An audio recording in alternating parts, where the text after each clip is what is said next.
What happens when someone who claimed to champion the working class appears to benefit from the very forces he opposed? This isn't speculation based on rumors. The documentation is beginning to reveal a troubling pattern: $4.2 million. That's the specific figure that has even his former supporters hesitant to mention his name publicly.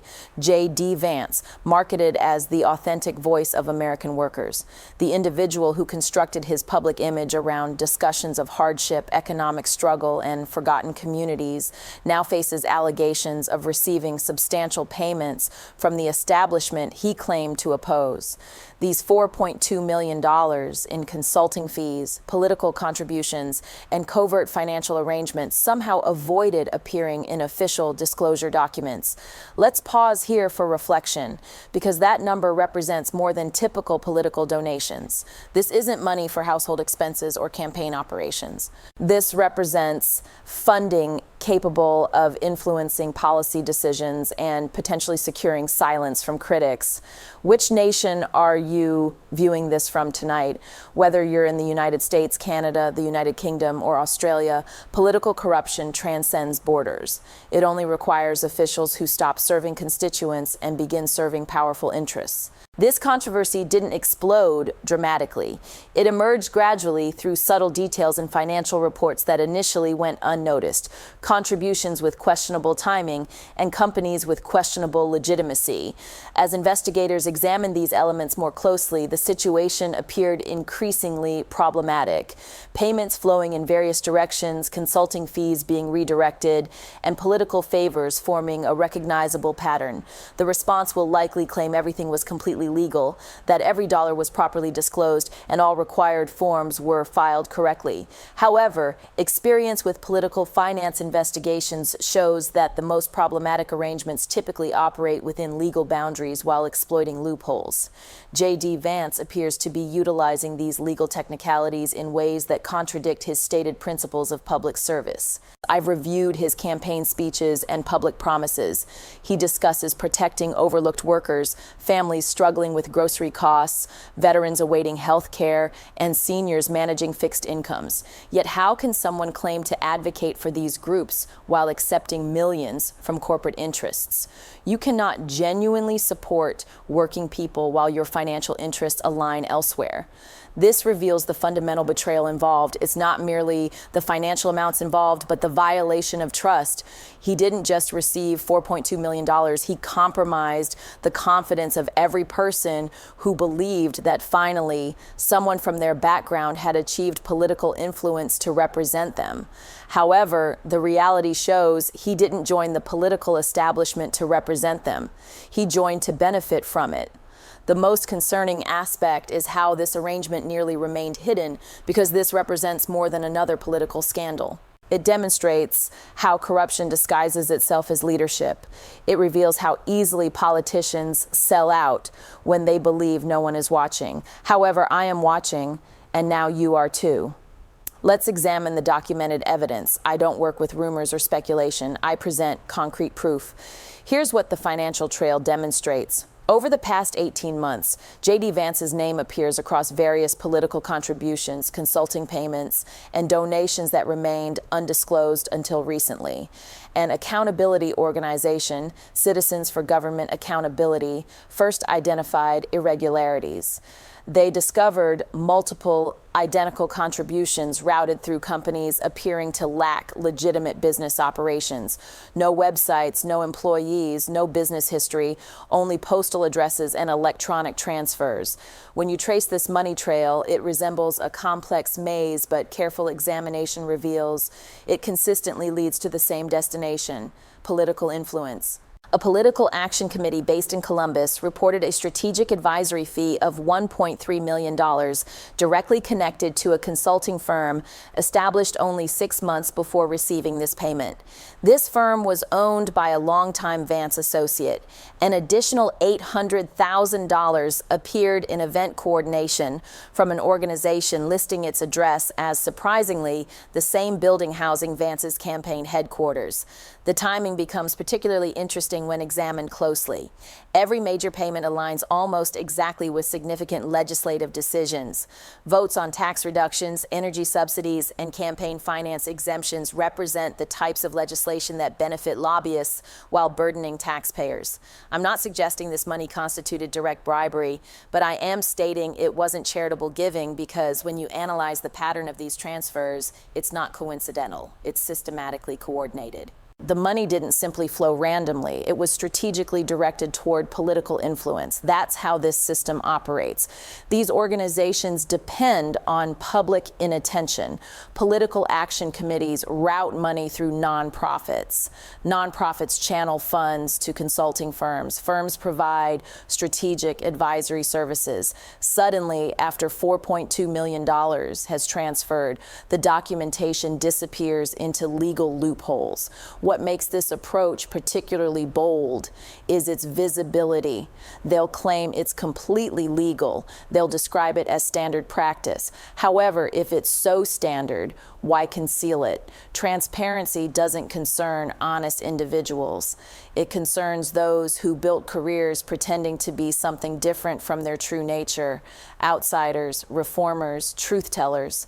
Behind the speeches and campaign slogans, the same system operates quietly in the background. Money flows in, political favors flow out. This is what political corruption looks like in 2025. Not brown envelopes passed under tables, but digital transfers conducted publicly, legally, and professionally cleaned up. That's why I present documented evidence, because they can dispute rumors, but they cannot dismiss numerical data. What they don't want you to understand is this: the system isn't malfunctioning. It's operating exactly as designed to ensure the same individuals continue benefiting while the general population continues waiting. However, tonight, that design is revealing its weaknesses. I promise that by the end of this analysis, you'll clearly see who's benefiting financially and who's running out of explanations. This situation didn't develop in isolation. It represents part of a broader pattern. The story JD Vance presents to America and the life he actually leads couldn't be more different, despite his efforts to maintain the illusion. He constructed his career around appearing relatable, the working class individual from Ohio who achieved success, who overcame obstacles and promised to fight for overlooked workers. He wrote a best-selling book about struggle, about poverty, about understanding the difficulties of small-town American life. He used this narrative to build public trust, and that trust translated into votes, power, and access. However, once he gained that access, representing working people became a stepping stone rather than a mission. Let's examine his actual record. In speech after speech, Vance criticizes elites in Silicon Valley, Wall Street, and major donors. However, behind the scenes, those same individuals are providing him with financial support. His campaign finance reports read like a directory of corporate America: technology investors, hedge fund billionaires, energy executives. The same group he claimed to oppose are now funding his political activities. When you follow his voting record, the pattern becomes clear. Every proposal benefiting ordinary retirees, veterans, or small businesses receives no support. However, every measure providing corporate tax relief, deregulating donors, or weakening consumer protections receives his full support. He developed his brand as a fighter for the people. However, his financial records tell a different story. He's fighting for people who already achieved success. You work diligently for every dollar, even while they treat your tax contributions like gambling chips. This affects you most directly because I know who's watching. Seniors who spent decades saving, budgeting, planning, doing everything correctly, believing the system would honor its commitments. Now they observe that same system being rewritten by individuals like Vance, who trade sincerity for access. He claims to understand your difficulties. However, when was the last time someone worth millions truly understood the challenge of choosing between medication and groceries? When was the last time he sat at a kitchen table, calculator in hand, wondering if Social Security would cover next month's expenses? That's not empathy. That's exploitation disguised as nostalgia. The cruelest aspect is that he understands exactly what he's doing. He's selling authenticity while spending other people's security. He's marketing himself as an outsider while cashing insider checks. That's not populism, that's profiteering. Every time someone like him succeeds with this approach, the concept of honest leadership diminishes slightly, because this isn't about one individual or one scandal. It's about a power structure that rewards deception and punishes integrity. It's about a system where those who talk most about fighting for you typically profit when you're not paying attention. Perhaps it's time we stopped believing their narratives and began examining their financial records. So let's address the question everyone has been avoiding. Where did the $4.2 million originate? Who authorized it? Who approved it? More importantly, what did they receive in return? Because money of that magnitude doesn't simply appear without explanation. It comes with identifiable sources and expectations. Every donor, every shell company, every quiet transfer indicates someone expected something in return. Now, $4.2 million might seem like a large number on paper, but in politics, that represents strategic capital purchasing influence, access, silence, and protection. When you track how it's utilized, as I have, you begin seeing exactly how it's spent. First, access. When you want your calls returned, you make donations. When you want priority meetings, you provide consulting services. When you want policies rewritten in your favor, you fund research initiatives. This is how the system operates. In JD Vance's situation, that $4.2 million opened every door that his man of the people persona couldn't achieve alone.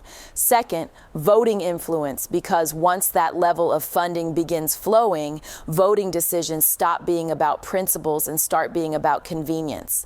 Bills are delayed, amendments are buried, committees become silent. Suddenly, issues affecting real Americans like retirement security, prescription costs, and veteran care are relegated to lower priority, while lobbyists receive front row access. Third, protection. Money of that magnitude doesn't just purchase policy. It purchases silence from insiders who might speak out, from watchdog organizations who might investigate, from party members who might question decisions, because once they benefit from the same system, they become part of it. You cannot promote reform while your financial records tell a different story. This is what makes this controversy so dangerous. It's not merely about corruption. It's about hypocrisy. It's about someone who built their reputation on being different but turned out to be everything they warned people about. He told working class people he would never sell out. However, it's difficult to believe this when his campaign's grassroots fundraising events were sponsored by billionaire hedge funds. He promised transparency but utilized legal technicalities to explain why $4.2 million in consulting services didn't require disclosure. The most telling aspect is that every time someone attempts to hold him accountable, he relies on the same defense politicians have used for decades. It's all within the law. Well, perhaps it is, but so were every loophole that has ever robbed honest people. This isn't just about one person accepting money, it's about what they traded in return. Because when leaders begin serving donors instead of citizens, democracy becomes a marketplace. Make no mistake, $4.2 million purchases more than goodwill. It purchases a seat at the table, purchases silence from the press, and purchases the illusion that integrity still matters. However, the truth is that integrity doesn't have a price tag. Once the public begins asking the appropriate questions like we are tonight, those dollars begin losing their effectiveness rapidly. The moment this story broke, Washington entered panic mode. Phones were buzzing before sunrise. Staff members stopped taking calls, and reporters positioned themselves outside every building with Vance's name on the directory. It wasn't just a scandal. It created shockwaves throughout the political establishment. Within hours, ethics watchdog organizations had filed formal complaints demanding reviews of campaign disclosures, donor coordination, and possible violations of the Federal Election Campaign Act. The temperature in Washington decreased noticeably. Even those who had previously praised him were suddenly developing convenient cases of memory loss. Cable news networks seized the story. Headlines declared, "Vance faces $4.2 million scandal. Questions increase over hidden payments." Conservative talk radio split between defending him and distancing themselves. Social media experienced chaos. Hashtags like hashtag Vance Money Trail and hashtag Packgate trended for 2 consecutive days. However, what made this different wasn't just the media coverage. It was the calculated silence. Because behind the cameras within the Republican Party, the conversations had already begun. Staff members speaking to reporters off the record, donors demanding explanations, party strategists quietly evaluating whether this was a containable problem or the beginning of another political collapse. Then came the Trump campaign response. No statements, no defense, just distance. The kind of distance that communicates everything without saying anything. They removed shared press releases. They edited out previous endorsements from websites. Sources close to the campaign stated clearly, "We can't afford another distraction." Translation: "You're on your own, JD." This demonstrates the nature of political loyalty. It's not a promise, it's a product. It lasts as long as you're useful. The moment you start costing votes, they move forward without looking back. Vance's team naturally initiated damage control through press briefings, denials, and weak explanations. They blamed clerical errors, accounting miscommunications, even poor public perception. However, public perception doesn't explain $4.2 million that disappeared between political action committees, associates, and consulting firms that don't actually exist. I stated it before and I'll state it again. They cannot claim ignorance. They can only claim they hoped you wouldn't discover it, because every political insider knew this money trail didn't develop overnight. It was built over time, payment by payment, silence by silence. Here's what particularly hurts his supporters. The people who believed he was different are realizing he's just another name on a long list of politicians who traded authenticity for access. The consequences aren't just political, they're personal. They're about broken trust, betrayed hope, and a reminder that even the strongest promises mean nothing when built on hidden deals.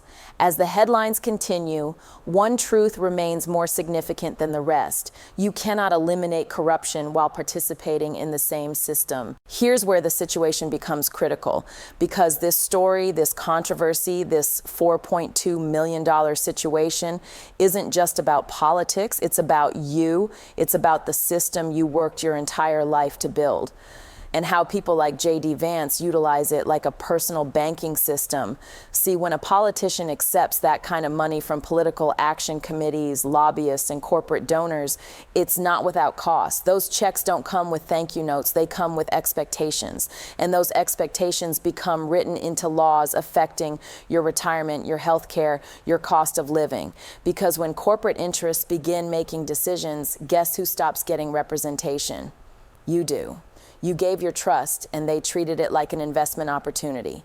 You worked decades contributing to Social Security, trusting it would be there for you. However, the same politicians promising to protect it are making deals behind closed doors with companies lobbying to privatize it. They call it reform.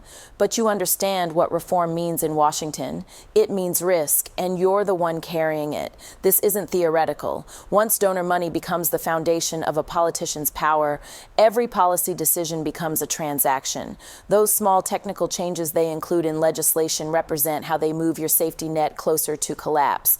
One amendment, one line of fine print at a time. When Vance takes millions from hedge fund billionaires, that's not a campaign donation. That's an investment. They expect returns. And those returns come from deregulating markets, protecting your savings, from delaying cost of living increases, from keeping drug prices high so that shareholders, not seniors, benefit. This isn't politics. Your pension is at stake.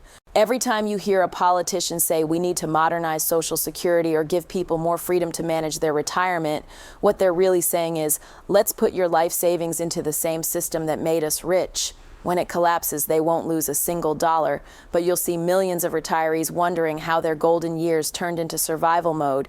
You see, corruption doesn't just steal money, it steals security. It transforms policies designed to protect people into loopholes designed to protect profits. That's why this scandal matters, because every dollar Vance received is another reminder that when leaders start serving donors, they stop serving citizens. I've said it before, and I'll continue saying it.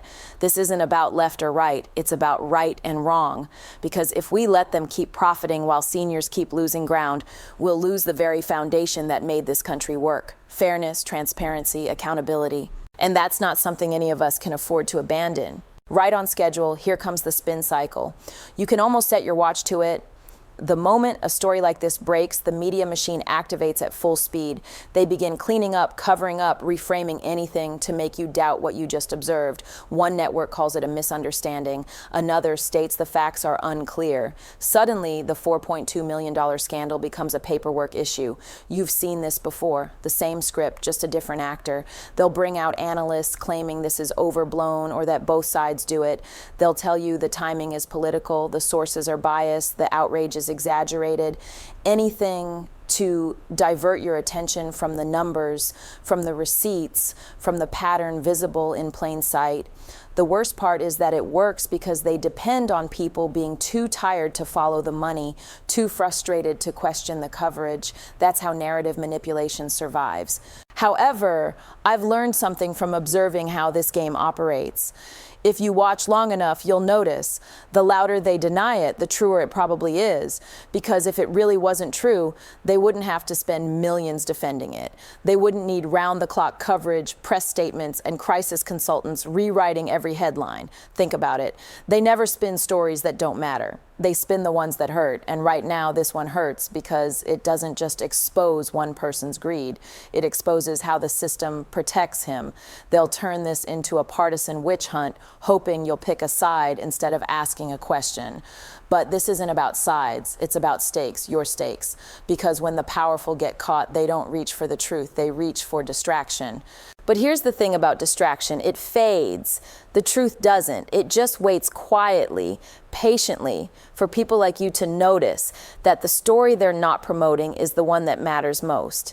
When you step back and examine the complete picture, it's not just about JD Vance anymore. It's about the pattern, the one we've all seen before. The same headlines, the same denials, the same polished speeches about mistakes and misunderstandings. It's a cycle that continues because people in power know most of us are too tired to stop it.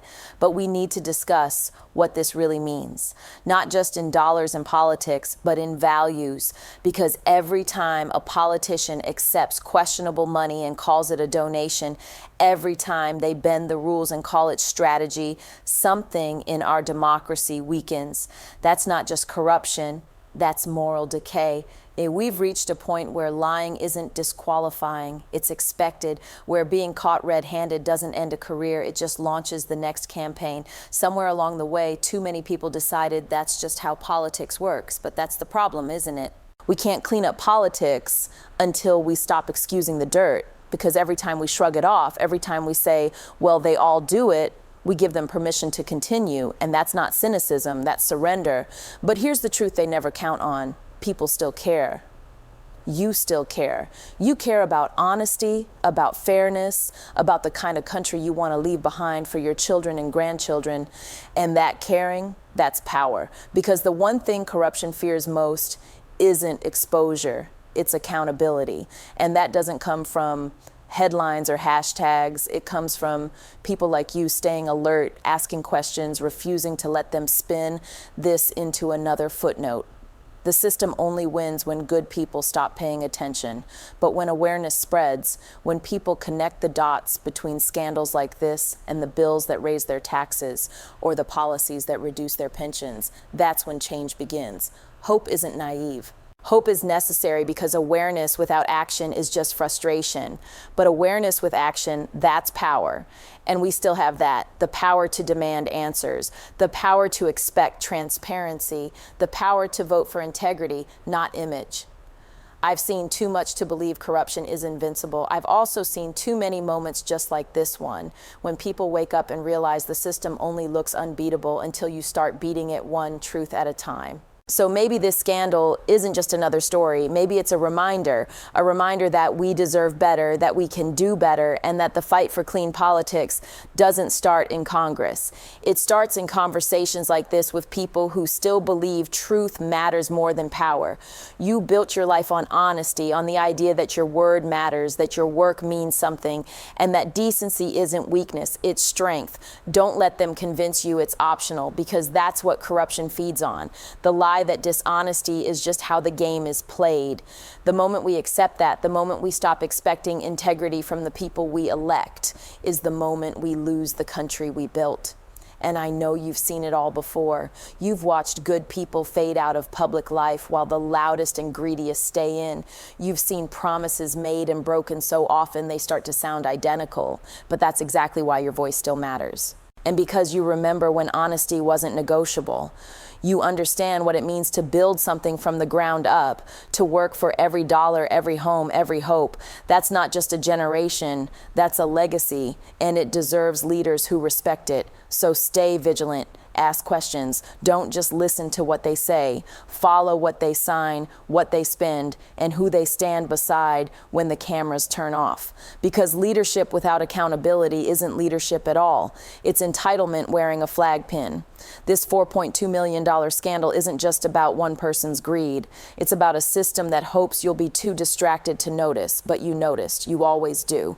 And that's the kind of awareness that scares them, the quiet kind, the kind that doesn't shout but doesn't forget either. You built your life on truth. Hold them to it. Because if we let this slide, if we let money keep rewriting the rules, then someday soon, the only thing honest about our democracy will be the price tag. So don't look away. Don't tune out. The truth is here, and it needs you to stand with it like you always have. And if you think that 4.2 million was all they found, it wasn't. What emerged next, even I didn't believe. It's right there on the left. Go watch it before they bury it.